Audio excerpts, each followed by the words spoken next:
Serving Nigerian Senator, Prince Chinedu Munir Nwoko, well known as Ned Nwoko, has been accused of sending policemen to arrest his in-laws, after his fourth wife and a popular Nollywood super actress, Regina Daniels, ran out of the matrimonial home over alleged domestic violence, intimidation, oppressions and maltreatment like a nobody in the senator's house. The Serving Nigeria Senator, Ned Nwoko, accused the absconded wife, Regina Daniels, of substance abuse, denying her allegations of domestic violence, adding, he made efforts to stop her addict of substance abuse, hence the wife, Regina Daniels, became violent and she started assaulting the domestic staff and destroying properties in the house, according to Ned Nwoko in a statement he had issued less than 48 hours after the star actress ran away from her matrimonial home in October last month.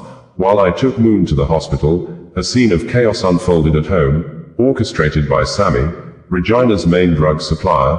Another known supplier of drugs to Regina is the tiny evil devil called Anne. In a swift reaction to the arrest of his son and Regina Daniels' brother yesterday, Rita Daniels, the mother-in-law, accused the Serving Nigeria Senator, Ned Nwoko, of trying to bite the finger that fed him, saying, Ned Nwoko married her daughter because she was a popular actress, and the senator needed the high star of her status to boost his fallen star or his political relevance in the Nigeria politics, saying, the senator will go down for arresting her children, adding that, people should take a look at Ned Nwoko's children, if any of them looked like from a billionaire father, although, the actual numbers of the in-laws arrested is yet to be officially stated, as one of the Regina Daniels sisters, initially said to be arrested alongside with the brother, was seen outside the police station in Lagos State on Monday night in a video made available online by Regina Daniels' family. Verbatim, Regina Daniels' mother, Rita Daniels, while she was being video recorded and screaming with a very loud, painful voice in front of the police station at night yesterday, said, "You married my daughter because you wanted someone with high star to boost your fallen star. If you think you can bite the finger that fed you, you'll go down. Regina gave you $50,000 to support your election. All my resources also went into that same election. You are mad." Nigeria media reported that the arrests came days after actress Regina Daniels allegedly filed for divorce, accusing him of domestic violence. Calling out the senator amid the marital crisis on Monday, Regina disclosed that her elder brother and sister had been arrested. Fellow contestants in the last concluded presidential election in Nigeria and Anambra State, former Governor Peter Obi has said that the current president of Nigeria, Bola Ahmed Tinubu-led government, lacks the passion to stop the unwarranted killing of people in manners of criminal acts including terrorism, stressing that, while the insecurity did not start with the present government, what is most unfortunate is the lack and absence of competence, commitment, prudent use of resources, patriotism and passion on the part of APC-led government leaders to effectively govern, galvanize and lead Nigeria where no one is unwarrantedly oppressed and killed, a nation where peace, truth and justice reign. This, Peter Obi stated via his social media accounts on Monday evening in response to the United States, U.S. President Donald Trump announced plans to launch U.S. military action in Nigeria to wipe out terrorists killing Christians in the West Africa country. According to Peter Obi, the recent pronouncement by the U.S. government declaring Nigeria a country of particular concern, CPC, and indicating possible military action should give every well-meaning Nigerian serious concern. There is no doubt that Nigeria is experiencing an unprecedented level of insecurity with attendant carnage and the most shocking loss of lives and property. According to Amnesty International, over 10,000 people have been killed in Nigeria since May 2023, and as I have repeatedly lamented, the unwarranted and unprovoked killing of Nigerians is most condemnable, and all efforts must be made to bring it to a stop. It is equally important to state that the terrible situation is significantly avoidable with competent leadership and governance. While the insecurity did not start with the present government, what is most unfortunate is the lack and absence of competence, commitment, prudent use of resources, patriotism and passion on the part of APC-led government leaders to effectively govern, galvanize and lead Nigeria where no one is unwarrantedly oppressed and killed, a nation where peace, truth and justice reign. As democracies, Nigeria and the US have long been strategic partners committed to regional peace and security. That relationship should not falter. The present situation calls for constructive diplomatic and any other plausible engagement by both nations aimed at addressing the prevailing and disturbing security concerns. Both countries must work in concert and expeditiously towards that purpose.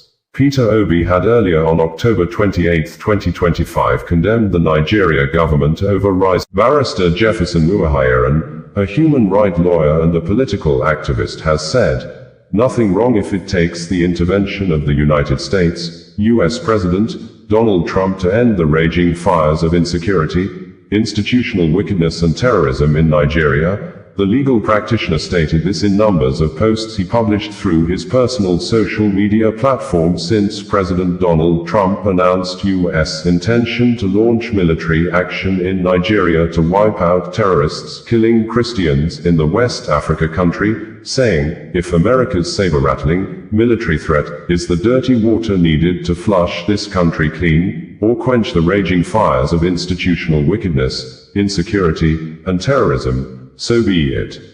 According to Barrister Jefferson Uwoghiren, dirty water they quench fire. Nobody, yes nobody deserves to die in the hands of terrorists.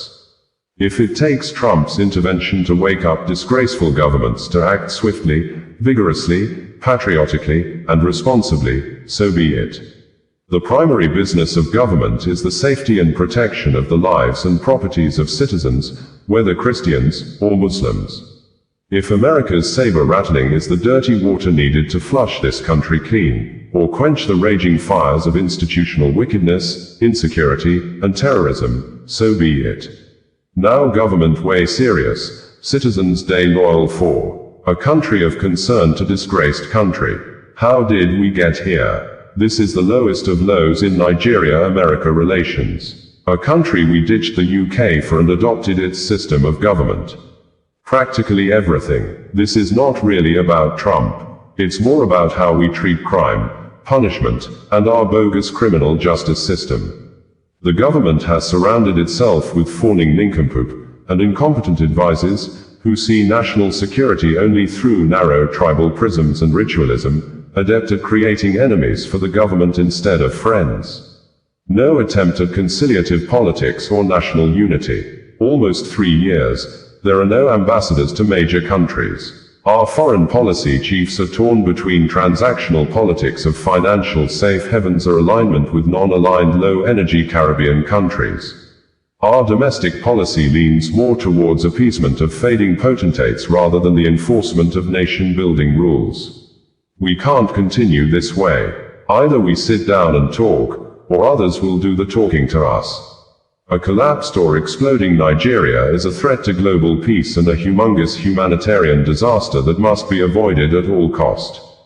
Lagos State Command of the Nigeria Police Force has declared the founder and publisher of Sahara Reporters news media, Omiyele Sowore, wanted for organizing protest in Lagos State, which, the Lagos State Commissioner of Police, Moshood Jimoh, said Sowore has allegedly committed the offense of breach of public peace, and the police commissioner thereafter confirmed the arrest of 13 persons he described as vagabonds and miscreants as group of people came out on Monday morning to protest against the demolition of their settlements after their houses at the Koka and Ojulari areas of a Warrenshoki community in Kasofe local government area of Lagos State were brought down at midnight on Saturday, hours after the state government announced that it had compensated about 80 property owners on Friday, forcing some concerned citizens to condemn the government for displacing families without a clear plan for relocation and reintegration into the housing system. This, Omiyele Sowore, in an on-the-spot video statement made on Monday at the scene of the protest, said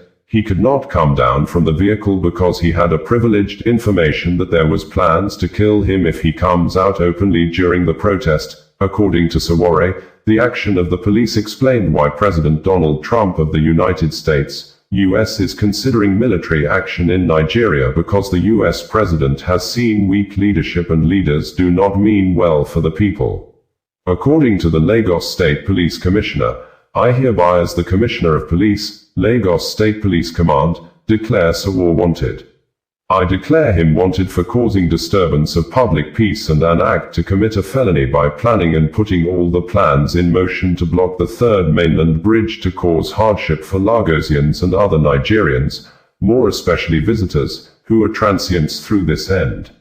We will not allow that. We are closing in on him. Anywhere he is, he should know that we are closing in on him. We learned that he was in a bus and being videoed. Why didn't he come down? He came down in Abuja. He should come down. Wherever he is, he should report himself to the nearest police station. We are going to arrest him, investigate him and prosecute him. The Commissioner of Police said massive deployment of police personnel had been made, not just to the third mainland bridge but also to other parts of the state, where coordinated protests are likely to hold. The police boss stressed that this location is vital to the city's economy and the well-being of commuters. We will not allow any action, peaceful or otherwise, that seeks to block the bridge and disrupt livelihoods.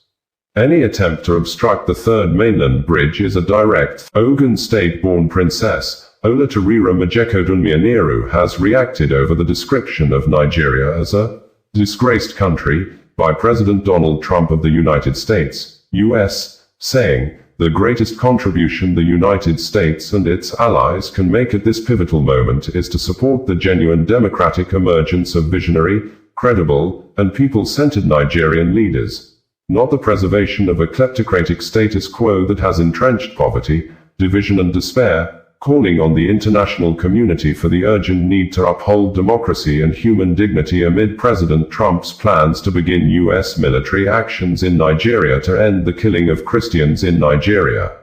While reacting to the recent remarks by President Donald Trump portraying Nigeria as a disgraced country, Princess Olatunji acknowledged the deep governance challenges confronting Africa's most populous nation but emphasized that Nigeria's struggle is not one of Christian-targeted conflict, but one of governance, justice, and humanity itself. "The greatest contribution the United States and its allies can make at this pivotal moment is to support the genuine democratic emergence of visionary, credible, and people-centered Nigerian leaders, not the preservation of a kleptocratic status quo that has entrenched poverty, division and despair.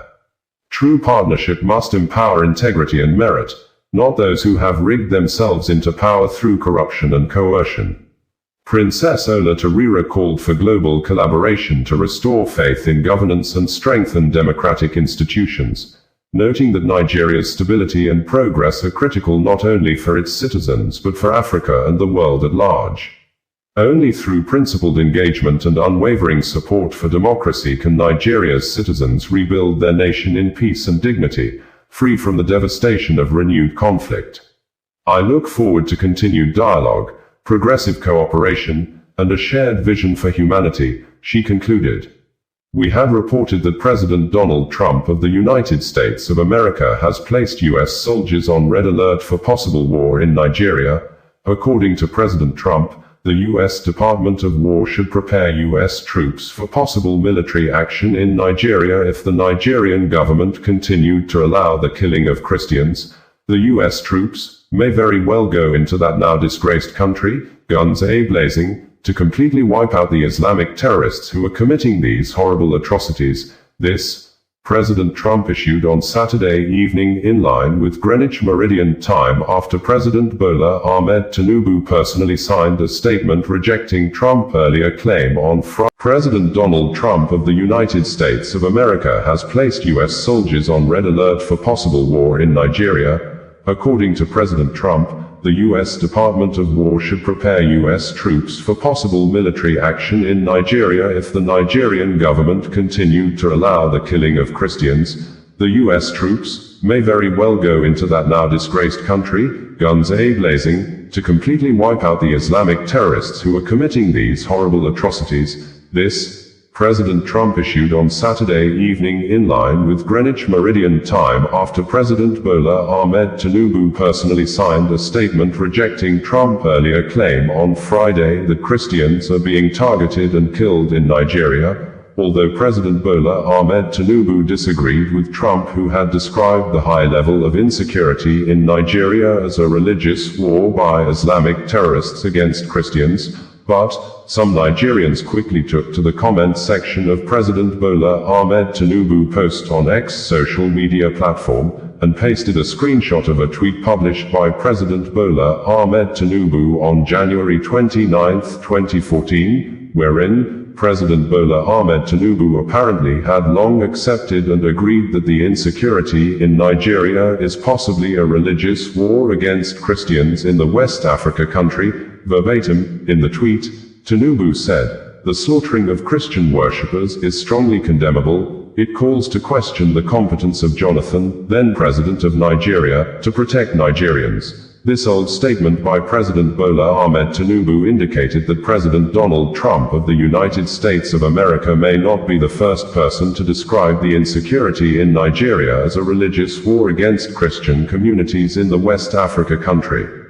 President Trump, in his latest policy statement via his Truth social media platform on Saturday evening, said, and in quotes, that if the Nigerian government continues to allow the killing of Christians, the USA will immediately stop all aid and assistance to Nigeria, and may very well go into that now disgraced country, guns a-blazing, to completely wipe out the Islamic terrorists who are committing these horrible atrocities. I am hereby instructing our Department of War to prepare for possible action. If we attack, it will be fast, vicious, and sweet, just like the terrorist thugs attack our cherished Christians. Warning. The Nigerian government better move fast. According to President Bola Ahmed Tinubu, Nigeria stands firmly as a democracy governed by constitutional guarantees of religious liberty. Since 2023, our administration reports on Saturday early morning in the Africa country of Tanzania indicated that thousands of youths in the country have continued mass protest in the Tanzania capital city of Dodoma, also simultaneously in the country former capital city of Dar es Salaam, which remains the country's largest city and its main economic hub, while streets in Mwanza, Mbeya, and Arusha have remained occupied by the aggrieved youths who the major opposition political party, Chadema, claimed have been shot at, and over 700 of them have been killed by security operatives since the violent protest erupted in the country on Wednesday over the 2025 presidential election allegedly marred by corrupt practices. But the Tanzania Foreign Ministry dismissed the claim, saying, the Tanzania government is not aware of any death recorded or any of the protesters killed, adding, the government has not used excessive force on the protesters. The United Nations UN Human Rights Office stated on Friday that it has a credible report of at least 10 deaths recorded as a result of killing of protesters by the Tanzania security forces, and information from border communities between Tanzania and Kenya indicated that, on Thursday, October 30th, in the afternoon, chaos broke out at the Namanga border checkpoint as Kenyan and Tanzanian youth threw stones at Tanzanian police, and the police responded with live ammunition and tear gas canisters, leading to a casualty of 2 people shot dead by police and 2 others, including a Kenyan police officer, were seriously injured. While violent protest continued across major cities in Tanzania, President Samia Suluhu Hassan of Chama cha Mapinduzi, CCM political party, was declared winner, and the electoral body announced on Saturday early morning that the president secured a re-election figure of 97.66% of the votes, which represents 31,913,866 ballots. In the October 29, 2025 controversial presidential election boycotted by the country's main opposition political party, Chadema, which the Chadema political party did by not signing the Electoral Code of Conduct after the set deadline, and the Tanzania electoral body subsequently banned the Chadema political party from participating in the general election and all by-elections till 2030, and this is in addition to the disqualifications of challengers like Tundu Lissu of Chadema political party, the main opposition leader who remains detained since April 2025, and other serious challenger, Luhaga Mpina of ACT Wazalendo, was Kingsley Kanunta Kanu, the younger brother to Mazi Nnamdi Kanu, in an ex-post as reshared by Barrister Uwoghiren, the coordinating lawyer for the detained Biafra Republic agitation leader. Mazi Nnamdi Kanu has given reasons why his elder brother had continued to defend himself on the ground of no case submission, saying, "The federal government of Nigeria, who made the accusations and filed the terrorism charges against the Biafra leader, has not been able to pinpoint any aspect of the Nigeria laws that should warrant his brother, Mazi Nnamdi Kanu, to enter defense," citing several court rulings that invalidated the federal government accusations against the detained Biafra leader. This, Kingsley Kanunta Kanu stated in reaction to the commentary of Dr. Sam Amadi, published on This Day newspaper, after the detained leader of the indigenous people of Biafra, Nnamdi Kanu, on Monday, abandoned his earlier plan to call witnesses in his ongoing trial before the Federal High Court in Abuja. Nnamdi Kanu, who is being prosecuted on 7 counts of terrorism charges brought against him by the federal government, last Friday, had prayed the court for an adjournment after informing the trial judge, Justice James Omotosho, that his former legal team, led by a former Attorney General of the Federation and Minister of Justice, Chief Kanu Agabi, San, had yet to release his case file to him. Though Nnamdi Kanu had earlier expressed his readiness to open his defense in a written application to the court, in which he indicated his intention to call witnesses and requested the issuance of witness summons, but, at the resumed hearing on Monday, Kanu told the court that upon reviewing the case file, he had concluded that there was no valid charge against him. Nnamdi Kanu argued that since he believed the charges were unlawful and that the prosecution had failed to establish any case, there was no need for him to proceed with his defense. According to Punch newspaper, the trial judge, Justice James Omotosho, directed Kanu to file a written address formally stating his position and to serve the prosecution accordingly. Justice Omotosho further advised the IPOB leader to consult experts in criminal law to understand the possible legal implications of his decision. The judge thereafter adjourned the case to November 4, 5, and 6 for the adoption of final written addresses, based either on Kanu's position that no case had been established against him or for him to proceed with his defense if he decides otherwise. Kingsley Kanunta Kanu's statement as recirculated by Barrister Uwoghiren on Thursday, tagged, "Legal Rejoinder," to the misleading commentary by Dr. Sam Amadi. President Bola Ahmed Tinubu of Nigeria has issued a revised policy actions over the 2025 presidential pardons he had earlier granted to 175 persons, some of whom were convicted murderers, deadly kidnappers, which included Maryam Sanda, who had spent barely 6 years and 8 months at the Suleja Medium Security Custodial Center after she was convicted and sentenced to death by hanging over the killing of her husband, Bilyaminu Bello, in Abuja, who she stabbed 3 times repeatedly. This, President Bola Ahmed Tinubu, in his earlier presidential pardon granted to the 37-years-old convicted and condemned murderer, Maryam Sanda, had asked her to go home free because of her children, but, following public outcry and condemnation, in the revised version of the presidential pardons signed into law on October 21, 2025 and made available to the public by the presidency on Wednesday, October 29, 2025, President Tinubu commuted the death sentence to 12 years imprisonment, although the presidency never mentioned the total numbers of people granted the presidential pardons. But, the list of beneficiaries made available by the presidential spokesperson, Bayo Onanuga, indicated that only 86 persons were granted the presidential pardons, and Maryam Sanda, apparently spelt as Maryam Sanda, was last on the list, and the names of earlier beneficiaries like Kelvin Prosper Oniara were not seen in the revised edition of the list. Maybe, the names were omitted due to excessive public outcry that Prosper Kelvin Oniara was a convicted, notorious, high-profile gang leader of a deadly kidnapping group that were widely stated to be responsible for the kidnapping and subsequent killing of a former Anambra State Deputy Governor, Chinedu Munir Nwoko, kidnapping of a prominent legal practitioner,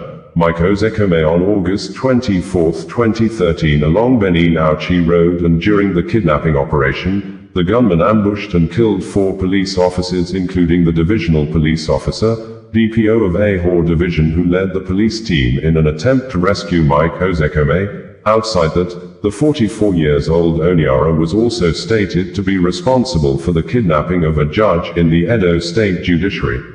A top female official of the Federal Inland Revenue Service, FIRS, among other several members of the National Youth Service Corps, NYSC, and security agents, and Oniara was also stated to carry out several armed robberies and kidnap operations in Delta, Edo, Rivers and Anambra states, maintaining operational base and detention camps in Warri and Kokori community in Delta State, Ugbakolo community. Human rights lawyer, Barrister Jefferson Uwoghiren, has condemned and berated the federal government of Nigeria under the presidency of Bola Ahmed Tinubu for arresting, detaining and remanding to Kuje prison, Barrister Aloy Ejimako, the lawyer to the detained Biafra Republic agitation leader, Mazi Nnamdi Kanu, after Aloy Ejimako was seen joining the Free Nnamdi Kanu protest in Abuja on Monday, according to the human rights lawyer, who have remarkable experience in fighting against police extrajudicial killing. One notable exception is that a lawyer enjoys less freedom than others to speak publicly about his or her own cases, but not when it involves solidarity marches and protests for his client. The conducts of lawyers and the limit of their professional duties is the kernel of the alarming accusation by the presidency yesterday against the lawyer of Mr. Nnamdi Kanu and his subsequent arrest by the police for his presence at a scene in Abuja, where protesters were marching peacefully demanding the release of Mr. Kanu. The statement from the presidency and the police action is obviously a culmination of undisguised hostility towards the lawyer for having the temerity to represent a person the government have since prosecuted and convicted in the court of public opinions. Ordinarily, a lawyer's bail application for alleged crime of illegal protest won't be refused. The refusal is concerning and turning a simple matter into a political case of vendetta and persecution. Bayo Onanuga, the special advisor to the president on information and strategy, had on Monday tweeted while the Free Nnamdi Kanu protest was ongoing, that, "I spotted Aloy Ejimako, one of Nnamdi Kanu's lawyers, among the small group of protesters mobilized in Abuja by Omoyele Sowore. I wonder what Mr. Ejimako was thinking when he decided to join this shambolic protest. As a lawyer, he should be aware of the principle of sub judice, particularly in relation to the ongoing treason case before the court. The prosecution has concluded its case, and it is now incumbent upon Mr. Ejimako and the other lawyers to mount a strong defense for Kanu, rather than focusing on preparing a strong case. Mr. Ejimako has resorted to extra-legal tactics, joining a career anarchist, to influence the process." Meanwhile, few hours ago, the organizer of the protest and the founder of Sahara Reporters News Media, Omoyele Sowore, stated via his social media accounts that, "We have been informed that plans are allegedly in place at Kuje prison to harm Nnamdi Kanu's younger brother, Fineboy, and Aloy Ejimako, his special counsel, inside Kuje prison by special orders assigned by the Asiwaju Bola Ahmed Tinubu." Bayo Onanuga in the Nigeria Police Force, NPF, under the leadership of the Inspector General of Police, IGP Kayode Egbetoken, who is currently in the United States, US, attending the International Association of Chiefs of Police, IACP annual conference in Denver, Colorado, USA, alongside other senior police officers, has warned troublemakers to resist the temptation of hijacking the Free Nnamdi Kanu protest slated to hold today across the West Africa country by the organizers and other group of Nigerians to demand the release of the detained Biafra Republic agitation leader, Mazi Nnamdi Kanu. Also, the NPF reminded the organizers and the protesters to respect the federal high court order that restricted them from staging the protest in certain areas in Abuja, such areas which included Aso Rock Villa and its environs, the National Assembly Complex, Force Headquarters, the Court of Appeal, Eagle Square and Shehu Shagari Way, while assuring the protesters of protection. The NPF, in a statement issued and made available by the force spokesperson, Benjamin Hundean, indicated that the Nigeria police force reaffirms its unwavering commitment to upholding the rule of law and maintaining public peace in accordance with constitutional provisions. This follows the subsisting order of the Federal High Court, Abuja Division, given on the 17th of October 2025, by Honorable Justice M.G. Umar, in suit number FHC, ABJ, CS, 2202-2025, Federal Republic of Nigeria vs. Omiyele Sowore and 4 others.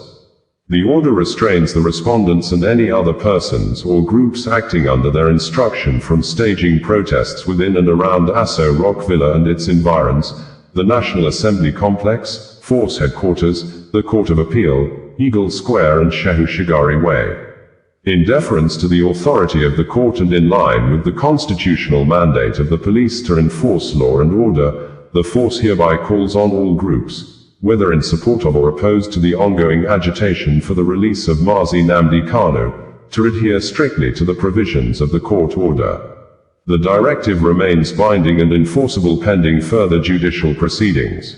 The Nigeria police force recognizes and respects the rights of citizens to peaceful assembly and expression. However, such rights must be exercised responsibly and within the limits of the law, particularly where public safety, national security, and the rights of other citizens are concerned.